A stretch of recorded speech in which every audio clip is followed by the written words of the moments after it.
Welcome to my class. नमस्ते student. बच्चों, आज हम कक्षा 8वीं की पाठ्य पुस्तक वसंत भाग 3 का अध्ययन करने जा रहे हैं, जिसमें हम चैप्टर नंबर पढ़ रहे हैं 17वां, जिसका शीर्षक है बाज और सांप।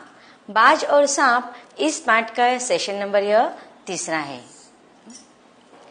इसके पहले भागों में हमने बाज और सांप के बारे में पढ़ा कि यहाँ इस पाठ के द्वारा लेखक हमें एक सुंदर सा संदेश भी देने वाले हैं और लेखक ने इस पाठ के द्वारा दो प्राणियों के विशेषता बताई कि किस प्रकार से दो प्राणियों के स्वभावों में अलगाव होता है।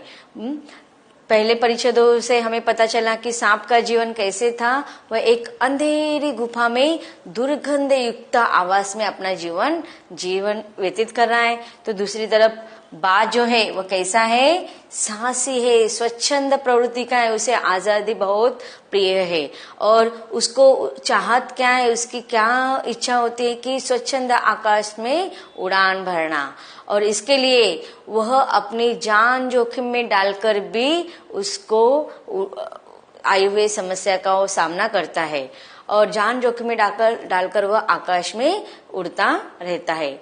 तो अचानक से हमने पढ़ा कि किस प्रकार से जब सांप ने देखा कि बाज घायल होकर नीचे गिर पड़ा है तो सबसे पहले वह डर जाता है और डरने के बाद देखता है कि बाज अब घायल हो गए, वो कुछ नहीं कर पाएगा और फिर वो उसके सामने निश्चिंता होकर आ जाता है। आगे हम पाठ के द्वारा बाज की विशेषताओं को हम पढ़ते हैं। बाज के मुंह से एक बड़ी जोर की करुण चीख फूट पड़ी। काश मैं सिर्फ एक बार आकाश में उड़ पाता। अब देखिए, हमने पढ़ा इसके पहले परिच्छेदों में कि बाज घायल होकर नीचे गिर गया है और इतना घायल होने के बावजूद भी उसकी क्या अंतिम इच्छा है कि वह एक बार आकाश में उड़ जाना चाहता है।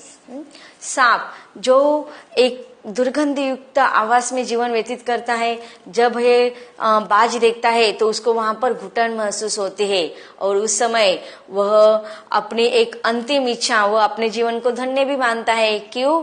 क्योंकि वह सांप को बताता है कि उसके जीवन में जो भी उसकी चाहत थी स्वच्छंदता से जीवन व्यतीत करना, अपने जीवन के अंत समय तक उसने अपने जीवन को भली भांति व्यतीत कर लिया था और वह उसका मानना था कि अब उसे जितना भी उसने अपने जीवन में सोचा था, आए हुए समस्याओं का, संकट का उसने सामना किया था, इसलिए अब उसे जीवन से कोई शिकायत नहीं थी। फिर भी वो सोचता है कि जीवन के अंतिम समय तक वह कोशिश करता रहना चाहता है कि वह आकाश में उड़ान भरते हुए उसकी मौत हुई। इसलिए वह कहता है कि उसके मुंह से एक करुण चीख, बहुत दया भरी चीख निकल पड़ी।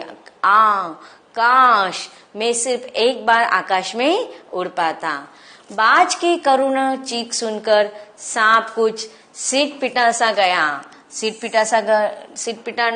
सहम जाना, शर्माना। अब देखो, वो सोच में पड़ गया कि ऐसी क्या बात है कि इतने जीवन का अंतिम समय आ गया, वो इतना घायल हो गया, उसका शरीर जख्मी है, उसके पंखों में भी चोट लगी हुई है। फिर भी बाज की चाहत क्या थी कि आकाश में एक बार वह फिर से उड़ पाए, और जब उसकी यह इच्छा उसने सुनी तो सांप कुछ समय के लिए थोड़ा सिटपिटा गया, सहमा गया। एक क्षण के लिए उसके मन में उस आकाश के प्रति इच्छा पैदा हो गई जिसके वियोग में बाज इतना व्याकुल होकर छटपटा रहा था। अब देखिए, वह भी सांप ही सोचने लगा कि क्या ऐसी बात है कि जीवन के अंतिम समय में बाज भी उसके वियोग को सहन नहीं कर पा रहा है। कौन से वियोग को? आकाश के वियोग को। क्यों? देखो, जो पंछी होते हैं, जो पक्षी होते हैं, जो आकाश में निरंतर उड़ते रहते हैं, उसके जीवन का वह एक भाग बन जाता है और इसी प्रकार बाज का भी जीवन है। अब वह आकाश से वियोग नहीं, विरह में वह छटपटा रहा है। छटपटाना बहुत अत्यंतिक व्याकुल होना, और उसकी यह वियोग, आकाश से उसकी वियोग, उसकी व्याकुल, उसकी छटपटाहट देखकर सांप के मन में भी एक इच्छा निर्माण हो रही है क्या, कौन सी? आकाश के प्रति इच्छा। अब आकाश किसका प्रतीक है? स्वच्छंदा का। तो इस प्रकार उसके मन में देखो, अब बाज ने जो अपने जीवन में व्यतीत किया था उसका प्रोत्साहन देखकर, उसका वह उत्साह देखकर, उसकी वह व्याकुलता देखकर सांप के मन में भी एक आशा निर्माण हो रही है। कौन सी? आकाश के प्रति जो बाज का वियोग दिखाई दे रहा है, वो उसके मन में प्रश्न निर्माण हो रहा है कि ऐसी क्या बात है आकाश में कि अपने जीवन के अंतिम समय में भी बाज उससे वियोग नहीं कर पा रहा है, उससे अलग नहीं हो पा रहा है, और उसकी व्याकुलता दिन समय के साथ और भी बढ़ती जा रही है। तो इस प्रकार उसके प्रति बाज की जो स्वतंत्रता का जीवन जीने का जो आदत है, उसके प्रति हमें सांप की इच्छा जागृत होते हुए यहाँ पर दिखाई दे रही है। उसने बाज से कहा, यदि तुम्हें स्वतंत्रता इतनी प्यारी है तो इस चट्टान के किनारे से ऊपर क्यों नहीं उड़ जाने की कोशिश करते हो?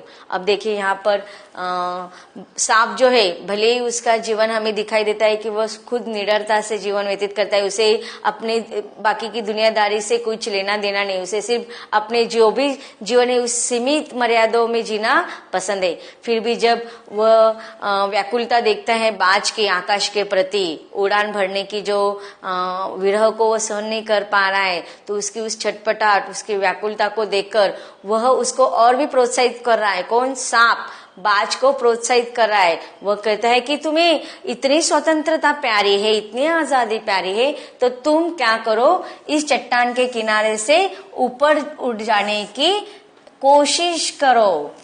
हो सकता है कि तुम्हारे पैरों में अभी इतनी ताकत बाकी हो कि तुम आकाश में उड़ सको। तो देखो यहाँ पर उस घायल जख्मी जो बाज गिरा हुआ है धरती पर, उसको वो प्रोत्साहित करते हुए कह रहा है कि तुम्हारे प्रति जो आकाश में जो उड़ने की जो इच्छा है, तुम स्वतंत्रता से एक बार आकाश में उड़ना चाहते हो, अगर तुम चाहो तो इच्छा, अगर तुम अब और भी शक्तिशाली इच्छा जागृत करो तो तुम्हारे पैरों में जो इतने घायल हो चुके हैं उनमें शायद ताकत आ जाएगी, उनमें ताकत, शक्ति आ जाएगी और तुम फिर से आकाश में उड़ान भर सकोगे। तो इसलिए तुम्हें एक बार फिर से कोशिश करना चाहिए।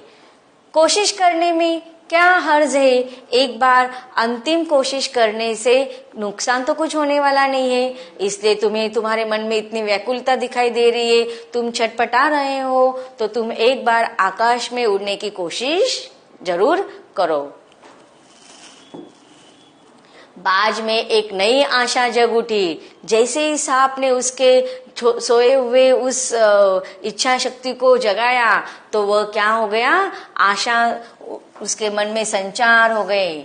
वह दुने उत्साह से अपने घायल शरीर को घसीटता हुआ चट्टान के किनारे तक खींच लाया। अब देखो, जैसे ही सांप ने उसके इच्छा को जागृत किया, उसमें एक नई उम्मीद छा गई, एक नई आशा जागृत हो गई और दुने उत्साह से, तो देखो जितना उत्साह उसके पास था ना, उसका दुगना उत्साह उसके शरीर में संचरित हो गया और अपने इस घायल शरीर को घसीटता हुआ वह चट्टान के किनारे पर खींचकर ले आया।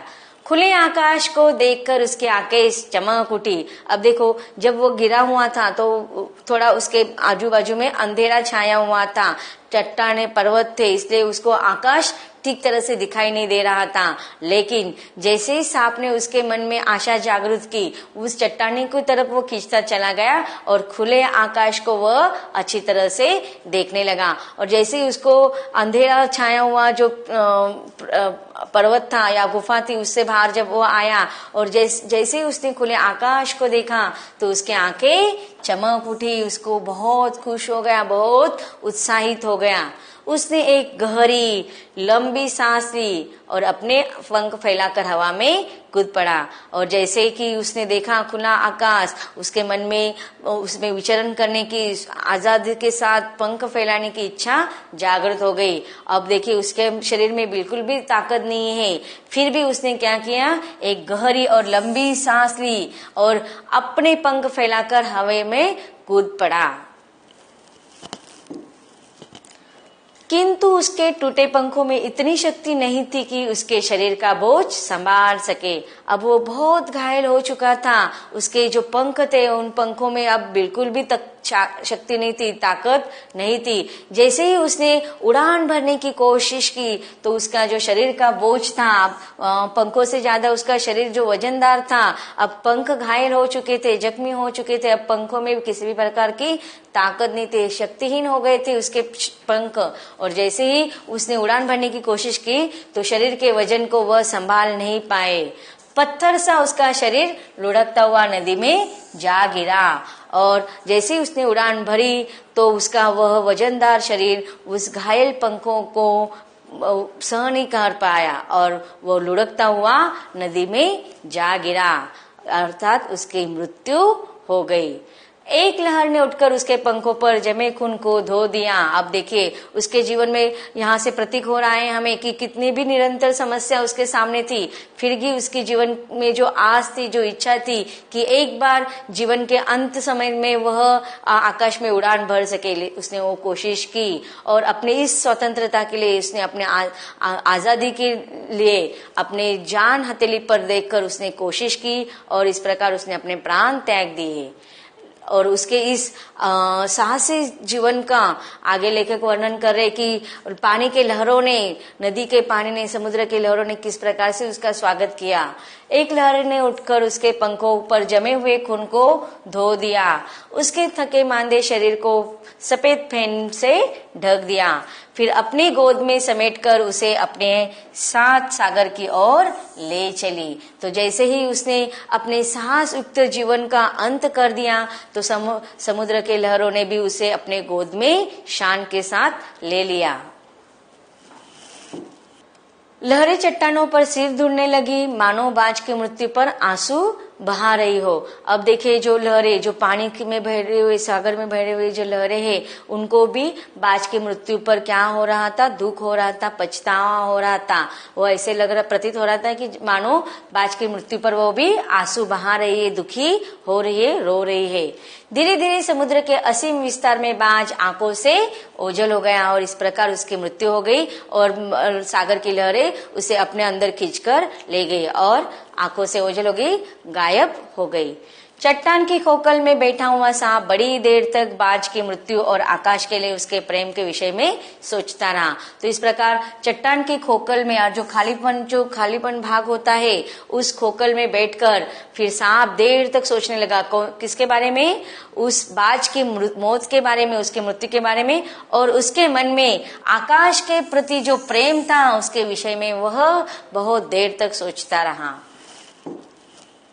आकाश की असीम शून्यता में ऐसा आकर्षण छिपा है जिसके लिए बाज ने अपने प्राण गंवा दिया। अब वो क्या सोचने लगा, देखो कि आकाश की असीम शून्यता में, देखो जैसे हम आकाश की ओर देखते हैं कितना खालीपन दिखाई देता है, तो वो सोचता है कि इस आकाश के खालीपन, उसके शून्यता में ऐसी कौन सी चीज है, ऐसी कौन सा आकर्षण है कि उस आकर्षण के लिए बाज ने अपने प्राण गंवा दिए, अपने मृत्यु को पसंद कर लिया। वह खुद तो मर गया लेकिन मेरे दिल का चैन अपने साथ ले गया। आप देखिए वो कहता है कि उसने आकाश के प्रति जो उसका प्रेम था, जो आकर्षण था, वो तो अब मृत्यु हो गई उसकी, लेकिन मेरे जाते जाते उसने मेरे दिल का चैन अपने साथ ले गया। कि उसके मन में लगातार यह प्रश्न आ रहा है कि ऐसी क्या आकर्षण की बात है आकाश में कि उसके वियोग में बाज ने अपने प्राण तक त्याग दिए। और इस प्रकार वह बेचैन होने लगा यह बात सोच सोच के। न जाने आकाश में क्या खजाना रखा है, एक बार तो मैं भी वहां जाकर उसके रहस्य का पता लगाऊंगा, चाहे कुछ देर के लिए ही हो, कम से कम उस आकाश का स्वाद तो चख लूंगा। अब देखिए जैसे ही बाज का आकाश के प्रति इतना आकर्षण देखा, उतनी व्याकुलता देखी, तो वह भी उसके मन में वह इच्छा जागृत हो गई कि एक बार तो मैं भी ऐसी उस रहस्य को खोजकर निकाल लूंगा कि ऐसी क्या बात है कि आकाश में उड़ान भरने में क्या आकर्षण है, ऐसे क्या खजीना है। तो वो सोचता है कि मैं भी उस आकर्षण को, उस प्यार को, उस स्नेह को, मैं उसका आकाश का जो स्वाद है जिसके लिए बाज ने अपने जान न्यौछावर कर दिए, प्राण त्याग दिए, उस स्वाद को मैं एक बार देख लूंगा, चख लूंगा। तो इस प्रकार सांप के मन में भी बाज की तरह साहसी युक्त जीवन जीने की जो उत्साह है, जो आशा है, उस आशा का संचार यहाँ पर दिखाई दे रहा है। यह कहकर सांप ने अपने शरीर को सिकोड़ा और आगे रेंगकर अपने को आकाश की शून्यता में छोड़ दिया। धूप में क्षण भर के लिए सांप का शरीर बिजली की लकीर सा चमक गया। अब देखिए, हर व्यक्ति का, हर मानव का, हर सजीव का, चाहे वो पशु हो, पक्षी हो, मानव हो, उसके लिए ईश्वर ने जिस प्रकार से जीवन व्यतीत कर रहा है उसी के अनुसार सजीव जीवन व्यतीत करता है। अब पंछियों का जीवन उड़ान भरने का होता है, लेकिन सांप का जीवन कैसा होता है? उड़ान भर सकता है, उसके लिए पंख होते ही नहीं, उसका जीवन तो जमीन पर रेंगने का होता है। फिर भी उसके मन में वो इच्छा जागृत होती है और वो प्रयास भी करता है, वो आकाश में उड़ने की प्रयास करता है, लेकिन क्या हो जाता है? वह तपक से गिर जाता है, बिजली की लकीर से उसका शरीर चमक गया। देखते हैं कठिन शब्दों का अर्थ। यहाँ पर शब्दार्थ लिखे हुए हैं, लेकिन उसका अर्थ नहीं लिखा है। अब आपको उन शब्दार्थों का अर्थ आपके नोटबुक में लिखना है, फिर हमको उसको चेक करेंगे। शब्दार्थ है करुण, छटपटाना, विस्तार, शून्यता, रहस्य। तो लिखना स्टार्ट कर दीजिए। लिख लिए? ठीक है, चलो हम आंसर ही चेक कर लेते हैं। करुण दयनीय, छटपटाना व्याकुल, विस्तार फैलाव, शून्यता खालीपन, रहस्य भेद। इन परिच्छेदों में कुछ मुहावरे आए थे, देखते हैं उनका अर्थ क्या है। सिर पिटा जाना, सहम जाना, आंखें चमक उठना, प्रसन्न हो जाना, सिर धुनना, पछताना, आंखों से ओझल होना, दिखाई न देना, प्राण गंवाना, साहस पूर्वक कार्य करते हुए मर जाना। तो बच्चों, अब तक हमने इन परिच्छेदों से पढ़ा कि बाज की मृत्यु हो गई है आकाश के वियोग से, और सांप भी अब उसकी तरह उड़ने की कोशिश करने वाला है, लेकिन सांप उड़ पाता है या नहीं उसको हम पढ़ेंगे पाठ के अगले परिच्छेदों में। तो उसको हम पढ़ेंगे इसके अगले भाग में।